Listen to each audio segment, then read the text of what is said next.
27. 27 in 3 months. That's how many showers Ruth, a resident of Tockwotton, received over the course of 3 months. Can you imagine 27 unfamiliar faces? 27 different sets of hands touching Ruth's body. We learned of this distressing number when Drive, a consulting firm we hired to stabilize our staffing, conducted focus groups with the residents. April of 2018, we had a turnover rate of about 56%. Agency use was running about 5%, overtime at 4%. And in addition to that, 75% of our shifts, we had at least one staff member call out sick. We had to stabilize our staffing. We weren't quite sure how to get there, and that was our wake-up call to hire Drive. Open positions impact more than just the numbers. They impact lives, residents' lives, when they're giving care from a caregiver that doesn't truly know them. Staff lives when they can't trust their coworker. And ultimately, it has an impact on the overall organization with an unnecessary drain on resources and a poor customer experience. Through our work with Drive, we soon discovered that we didn't have a staffing crisis, we had a culture crisis. And it became crystal clear to me why previous initiatives to stabilize our staffing just fizzled out. They didn't address the true issue, which was culture. Through a step-by-step process, we uncovered the why behind our turnover. Instead of throwing solutions at a problem we didn't truly understand, we could move forward with a more strategic approach to addressing our culture issues that were having an impact on our residents, the staff, and the bottom line. Addressing our culture, we first moved towards leadership development. I don't know if you ever heard someone say that staff don't leave their jobs, they leave their supervisors. Well, the folks at Drive challenged all the managers at Tockwotton to flip this around. We wanted people to stay because of their supervisors. Next, we asked Drive to conduct focus groups with our residents, our staff, and the family members. Oh, I take that back. We're going to go back one slide.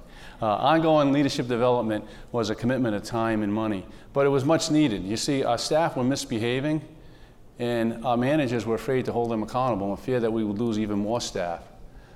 So we had to address that, and we did through education and ongoing leadership.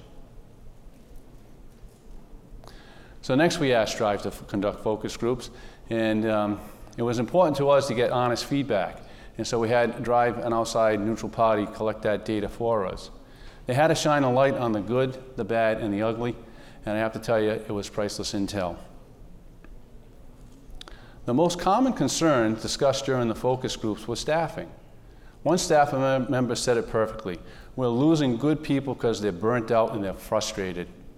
You see, turnover was having an impact on the staff, and as I told you in my opening story, the residents as well. Hearing the feedback from the focus groups, coupled with the money that we were spending on overtime and agency, it became clear that we had to take a radically different approach. We had to dive even further into the data. Since our staffing was having an impact on the residents and our reputation and the bottom line, Drive's staffing analytics advisor, who was a professor at Cornell University, took a look at all of our schedules, including overtime and sick calls. And so it was a completely different view of the data. Based on this analysis, Professor Slough made recommendations to adjust our staffing patterns based on our actual needs. We didn't just let these recommendations sit on a shelf to gather dust. We acted on them. And we took what we learned in our leadership development sessions, and we communicated the changes to the staff so we could gather their support. We knew what was happening from scrutinizing the data, but we wanted to know why it was happening. That why was culture. Culture are the shared values in your organization. It's what guides your staff when the boss isn't watching. But we had to ask the question, could you measure something as intangible as culture? Well, the answer to that was yes. Drive first used the culture assessment tool with the leadership team, and just recently, all the rest of the organization, including the residents, completed the tool. From it, I learned exactly what was motivating the team members and what was and wasn't working. Instead of throwing programs at the problem, we could be more strategic in our approach. The tool asks just 3 questions. What are your top 10 personal values? What are the current values you're seeing in the organization? Not what you see in the lobby in the front hallway, but what was actually happening day in and day out. And then the last question they asked was, what were the 10 values you'd like to see more of in the organization? And what we discovered was everything that was below the surface. It's like an iceberg. On top of the iceberg was our turnover and our staffing issues. The culture assessment tool discovered all those things lurking beneath the surface. You're probably wondering what we discovered through this process.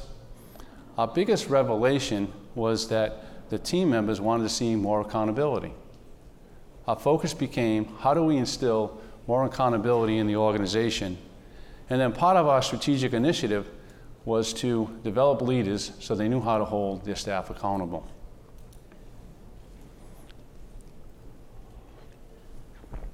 Next, we pulled the staff together, and we conducted town hall-like meetings. We discussed the work we did with Drive, and we discussed accountability. I asked the question, how many times per month would it be acceptable for someone to be late? I knew my answer. The good staff spoke up and said never. So here we had peers saying the threshold should be 0. So the results. We have seen a 32% decrease in our turnover. We've seen an 11% decrease in our overtime and a 37% decrease in agency use.